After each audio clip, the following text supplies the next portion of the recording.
Píldoras de Fe, ministerio de la Iglesia Anglicana.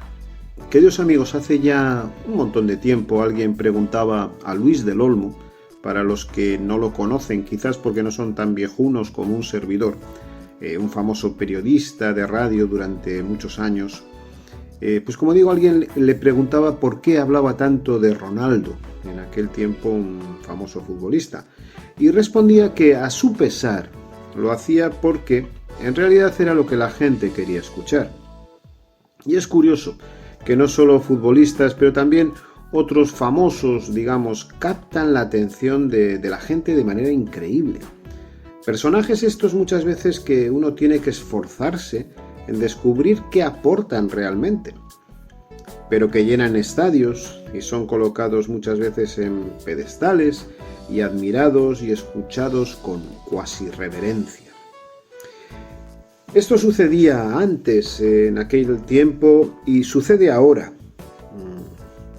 Y aun cuando nos referimos a sociedades supuestamente desarrolladas, cuyos miembros tienen acceso a la formación y el desarrollo humano, lo cual pone en evidencia que a pesar de los avances técnicos y culturales, el ser humano sigue teniendo esa necesidad de referentes, de alguien a quien seguir, alguien a quien admirar, que llene el vacío existencial, que provea motivación, muchas veces para vencer el hastío de una vida que en muchos casos es demasiado plana, demasiado vulgar.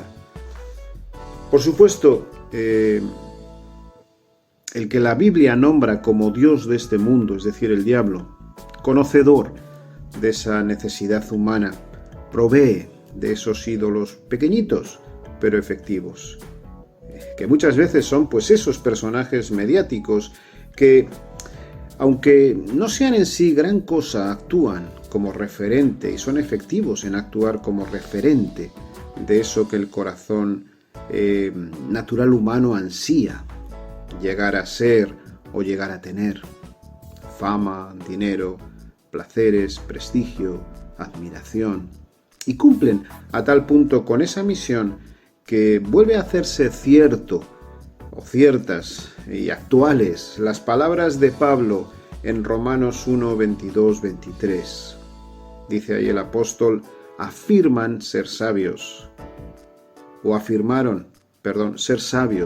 pero se volvieron todos tontos, que cambiaron la gloria del Dios inmortal por imágenes de hombres mortales, de aves, de cuadrúpedos y reptiles, concluye el apóstol.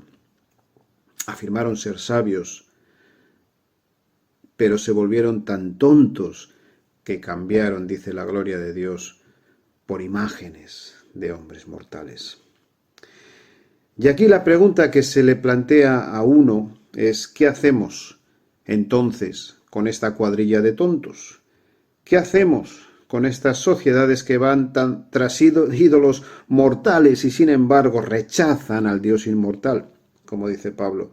¿Cómo enfocar la realidad de que mientras ellos, estos personajes famosos, llenan estadios, nosotros, me refiero a los creyentes, a la Iglesia en general, a duras penas atraemos a unos pocos a nuestras capillas?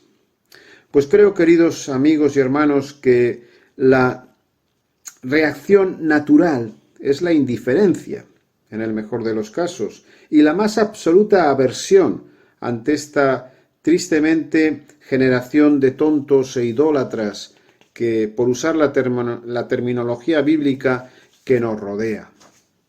Pero esa actitud y sentimiento, por mucho que es natural, no debe de darse en el creyente cuando repara y medita un poco en Mateo 9:36, donde leemos que al ver Jesús a las multitudes que no serían demasiado distintas en el fondo a lo que es el ser humano de hoy, tuvo compasión de ellas, porque estaban desamparadas y dispersas, dice, como ovejas que no tienen pastor. ¿Habéis visto alguna vez una oveja sin pastor, una oveja perdida? Yo recuerdo hace años encontrar a una que mientras caminaba por el monte con mi perro, que había quedado atrapada en una especie de acequia. Finalmente la pude sacar, pero la oveja, ya libre, estaba completamente desorientada. No sabía qué hacer ni a dónde ir, miraba a todos los lados. Me siguió por un tiempo, pero quedaba como atónita. Y ahí sin saber qué hacer. Estaba sin pastor. Y la sensación que me produjo, de verdad, fue a la que hace referencia el texto. Produjo en mí compasión, pena, tristeza por ese animalito. Deseo de ayudarle, de hacer algo por él. Porque en teoría estaba libre, pero en el fondo estaba siendo esclavo de su propio miedo, de su propia necesidad de una guía que le hiciese sentido, de alguien a quien seguir, de un pastor. Queridos amigos, eso pasa también con el ser humano. Aun cuando sigue a ídolos falsos, son ídolos que no valen, siguen siendo como una oveja que no tiene pastor. Su pretendida libertad los ata, el vacío existencial les ahoga. Dios, queridos amigos y hermanos, nos ha creado con una vital necesidad de su guía. Él solo es el verdadero pastor que nuestra alma ansía.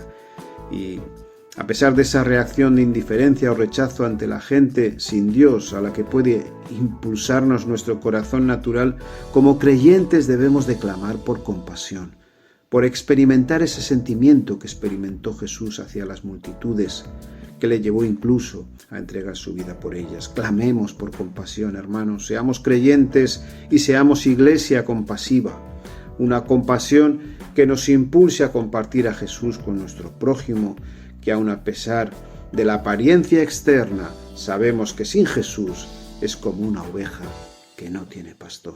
Oremos. Señor, reconocemos nuestro pecado recurrente de indiferencia muchas veces ante las personas que nos rodean y que no te conocen, pero vemos claramente en el Evangelio que tú sentiste compasión por ellas. En el día a día no es fácil sentir esa compasión, Señor, tú lo sabes. No es lo que el cuerpo nos pide, pero entendemos que es lo que tú esperas de nosotros. Por eso clamamos por la intervención de tu Espíritu, transformando nuestro corazón, muchas veces un corazón de piedra, en un corazón de carne, como dice tu palabra. Señor, haznos compasivos, danos de tu visión, para poder ser más útiles en tus manos, para que tú nos puedas usar en rescatar ovejas perdidas y desorientadas y llevarlas a tu lado, al lado del buen pastor que las ama y dio su vida por ellas. En ti oramos, Señor. Amén. Queridos amigos, que la gracia y la paz de Jesús el Señor estén con todos nosotros.